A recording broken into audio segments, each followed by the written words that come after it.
सजाया नहीं गया था, पर पुरानी लकड़ी से बना वो घर और उसकी टूटी टाइलें खुद ब खुद उसे डरावना दिखाने के लिए काफी थी। सजावट के नाम पर घर के दरवाजे के पास एक कद्दू पड़ा था, जिस पर एक नोट लिखा हुआ था, सिर्फ 2 ही लेना। दरवाजे के साथ एक खिड़की थी जिस पर बहुत धूल जमी हुई थी। खिड़की पर पर्दा लगा हुआ था, पर घर के अंदर जल रही लाइट की वजह से एक परछाई दिख रही थी। कोई आराम कुर्सी पर बैठा झूल रहा था और उसने चुड़ैल की टोपी पहनी हुई थी। उस हैलोवीन कद्दू में गोल कैंडीज थी जिसे प्लास्टिक से रैप किया गया था और उस पर किसी भी तरह का कोई नाम नहीं था। हम सबने 2 कैंडीज उठाई जैसे कि उस नोट पर लिखा गया था और वहां से निकलकर उस गली के बाकी घरों में भी ट्रिक और ट्रीट लेने चले गए। एडी और मैं काफी जल्दी घर वापस लौट आए। उस वक्त तकरीबन 7 बजे थे। हमने गमले के नीचे रखी हुई चाबी से घर का दरवाजा खोला। हमारे पेरेंट्स काम की वजह से उस शाम घर पर नहीं थे और वो 12 बजे तक लौटने वाले थे, इसलिए तब तक घर पर हमारा राज था। हैलोवीन की छुट्टियों का समय था, इसलिए हम दोनों सोफे पर बैठकर डरावनी फिल्म देख रहे थे और साथ ही में ट्रिक और ट्रीट में मिली चॉकलेट्स और कैंडीज एंजॉय कर रहे थे। अभी आधी फिल्म हुई थी कि एडी ने उस चुड़ैल के घर से ली हुई कैंडी खोली। वो दिखने में एक सुनहरे ऑरेंज रंग की थी, जो उसी हैलोवीन कद्दू जैसी लग रही थी जिसमें उसे रखा गया था। उसने उछाल कर उसे अपने मुंह में डाला और कैंडी को खाते ही उसकी आंखें बड़ी हो गईं। इसमें कोई शक नहीं, ये बहुत ही टेस्टी है यार।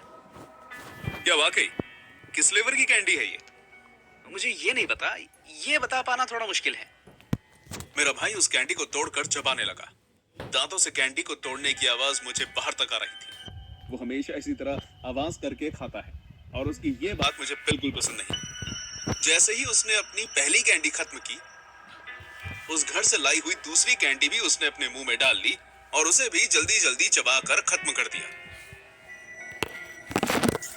मैं सच कह रहा हूँ, ये आज तक की बेस्ट कैंडी है जो मैंने खाई है। अगर तुम कहते हो तो मान लेता हूँ। हमें उस बेकार घर में जाकर और कैंडीज लेकर आनी चाहिए। ट्रिक और ट्रीट का वक्त तो वैसे भी खत्म होने वाला है।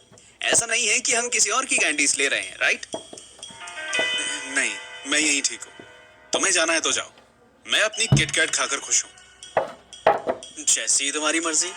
मैं 1 घंटे में वापस आ जाऊंगा, ओके? जब मेरा भाई और कैंडीज लेने घर से निकला तो पीछे से मैंने भी वो कैंडी ट्राई कर ही ली। वो आज तक की मेरी भी सबसे टेस्टी कैंडीज में से एक थी और मैं भी ये जान ही नहीं पा रहा था कि आखिर उसका फ्लेवर क्या था। उसकी शेप और रंग को देखकर ऐसा लग रहा था कि वो कद्दू या ऑरेंज से बनी हुई थी, पर मैं श्योर बिल्कुल नहीं था। मैंने भी दोनों ही कैंडीज खा ली थी, पर उसे कैंडी की तरह चबाने की जगह मैंने उसे अपने मुंह में घुलने दिया।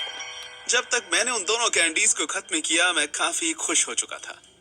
तकरीबन 9 बजे तक एडी घर वापस आ गया। तब रात भी हो चुकी थी।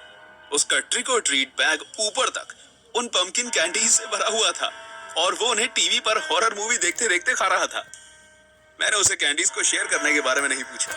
मुझे लगा वो खुद ही दे देगा और वैसे भी मैं 2 खाकर खुश था। एडी उस रात बीमार हो गया। हमारे पेरेंट्स को लगा उसके बीमार होने की वजह ज्यादा ट्रीट खाना है और ये पहली बार नहीं हुआ कि उसने इतनी स्वीट्स खाई हो। मुझे भी यही लगा जब तक उसने सोने से पहले उल्टी नहीं करती।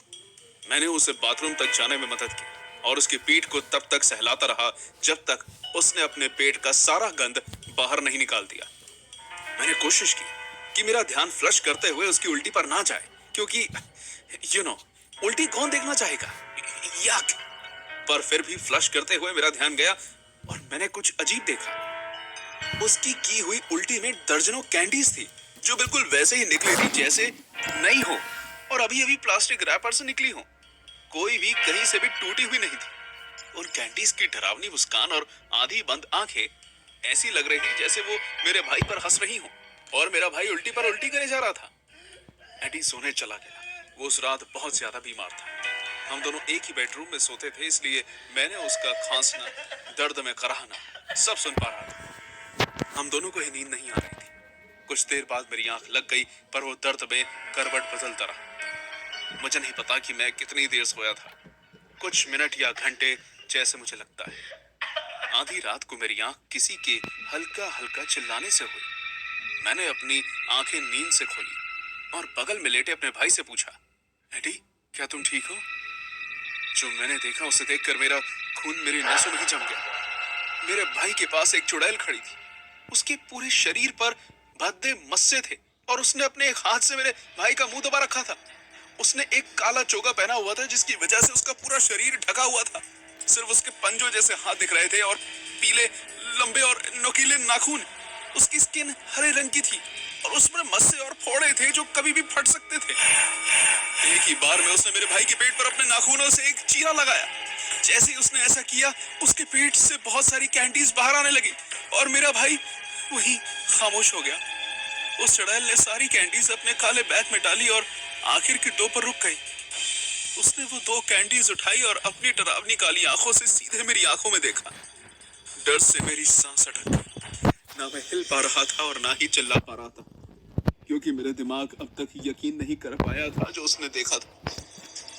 उस चुड़ैल ने वो 2 कैंडीज मेरे बेड के साइड पर पड़े टेबल पर रखकर जो कहा वो मुझे पूरी जिंदगी डराता रहेगा। सिर्फ 2 ही लेना।